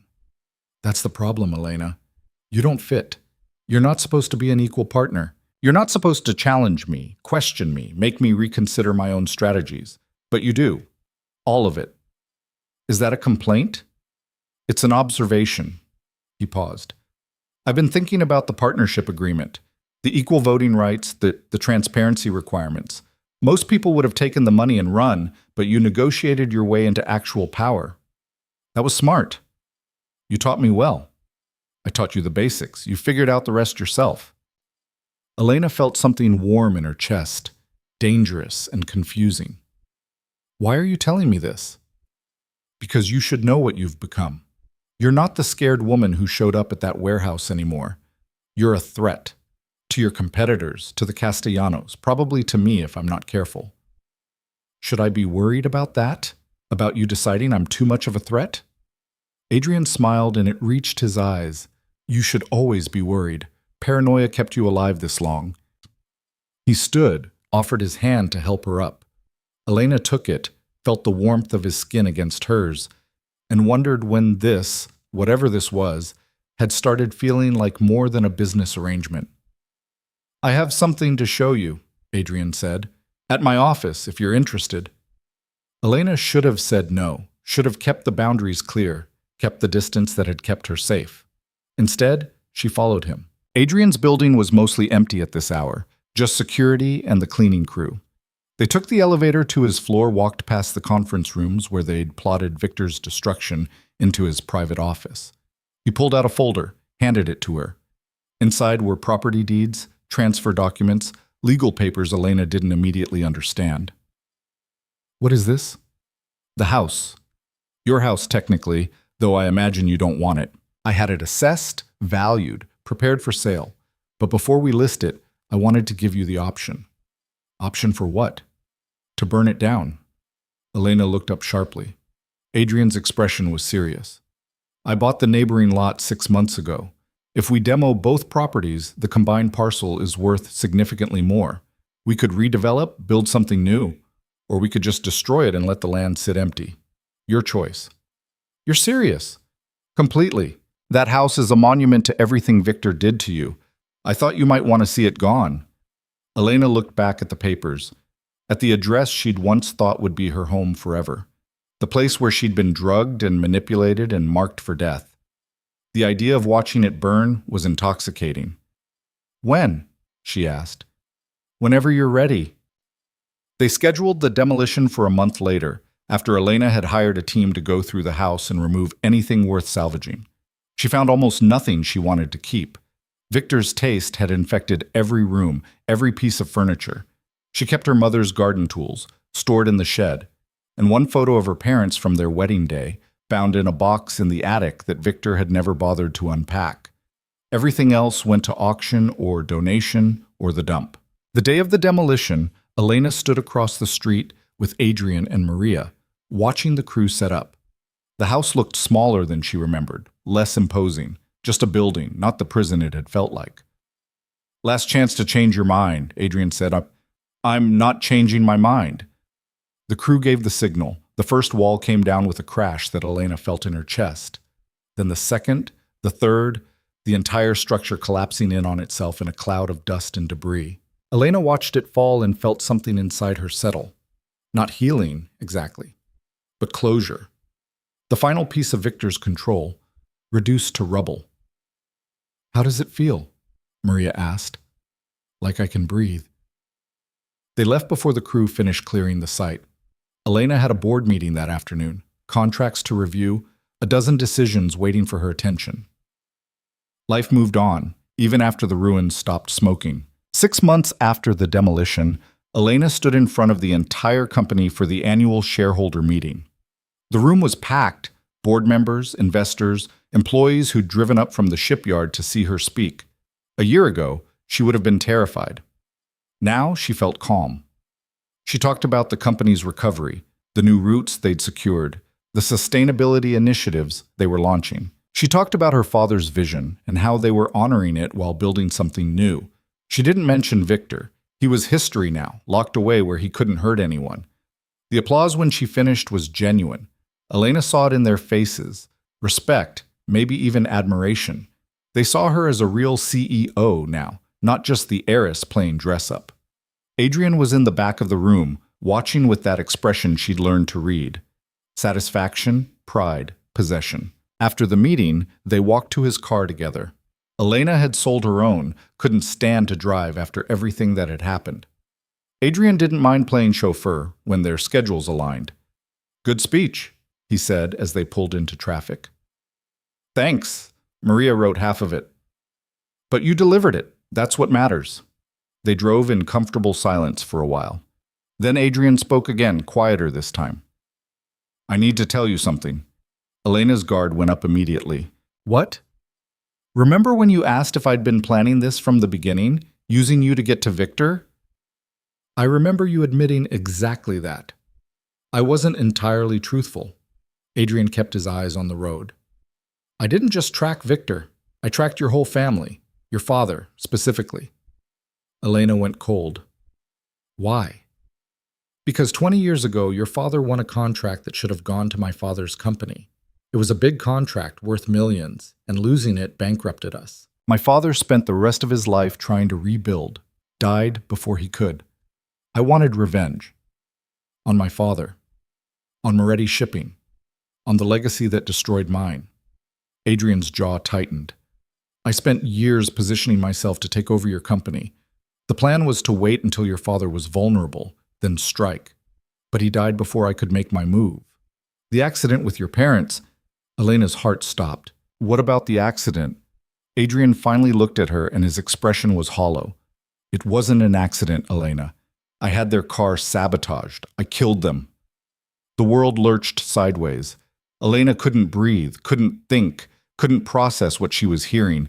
Her parents, the accident that had shattered her life, that had left her alone and vulnerable, an easy prey for Victor. Adrian had caused it. "Pull over." Her voice didn't sound like her own. "Elena, pull over now." Adrian pulled to the curb. Elena shoved open the door, stumbled out onto the sidewalk. She made it 3 steps before her legs gave out, before the weight of it crushed her down to her knees. Her parents. Her father's laugh. Her mother's hands in the garden. The way they'd looked at each other like the rest of the world didn't exist. Gone. Not because of bad luck or chance, but because Adrian Keller had wanted revenge. She felt Adrian's presence behind her. "I'm sorry. I know that doesn't..." "Don't." Elena's voice was raw. "Don't you dare apologize. I need you to understand, you killed them." Elena spun around, and she was screaming now, all the control she'd built over the past year shattering like glass. "You murdered my parents so you could steal their company, and then you used me, you manipulated me, you made me think you were helping when this whole time I was helping. Everything I did to save you from Victor was real. Because you wanted to be the one who destroyed me, not him, you." Adrian flinched, but he didn't deny it. "In the beginning, yes, that was the plan. But Elena, you have to believe me. Things changed. You changed them. I don't believe anything you say. I don't believe a word out of your mouth." "Then believe this." Adrian pulled out an envelope from his jacket, handed it to her. "I had this drawn up 3 months ago. I've been trying to find the right time to give it to you, but there is no right time. There's just the truth." Elena opened it with shaking hands. Inside was a legal document transferring Adrian's entire stake in Moretti Shipping back to her. 22% equity, returned with no conditions, no strings attached. "I don't want your company," Adrian said quietly. "I don't want revenge on your father anymore. I just want..." He stopped, seemed to struggle with something. "I want you to be free, actually free, not bound to me, not obligated, not trapped in another cage." Elena stared at the papers, at the signature already notarized. "Why tell me now? Why not just..." "Because you deserve to know the truth. All of it. I've been lying to you since the moment we met, and I'm done. You should know exactly who I am and what I've done. Then you can decide what comes next. What comes next is I never want to see you again. I understand." Adrian's voice was steady, but something in his eyes looked broken. "The transfer is effective immediately. I'll resign from the board tomorrow. You'll never have to deal with me again." He turned to walk away. Elena sat on the curb, holding the papers that gave her everything she'd been fighting for. Complete control of her company, freedom from Adrian's influence, power that was entirely her own. And all it cost was the knowledge that the man who'd saved her life had also destroyed it. She thought about her father, about the stubborn streak James had mentioned. Enzo Moretti had refused to give up, had fought through impossible odds to keep his company alive. But he'd also made enemies, had probably destroyed other people's dreams in the process of building his own.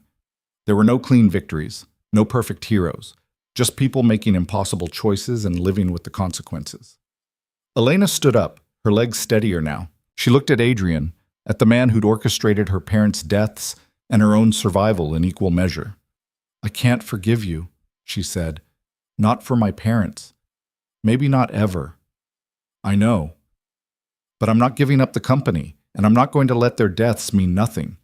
Elena took a breath. "I'm going to build something they'd be proud of, something that helps people instead of destroying them, and you're going to help me do it." Adrian's head snapped up. "What? You owe me a debt you can't ever repay. So you're going to spend the rest of your life trying. You're going to use your connections, your money, your ruthless talent for manipulation, all of it, to help me turn Moretti Shipping into something good, something that actually matters. Elena, you don't want me. I don't want you anywhere near me. But I need you. And you need to make this right, even if you never actually can." She met his eyes.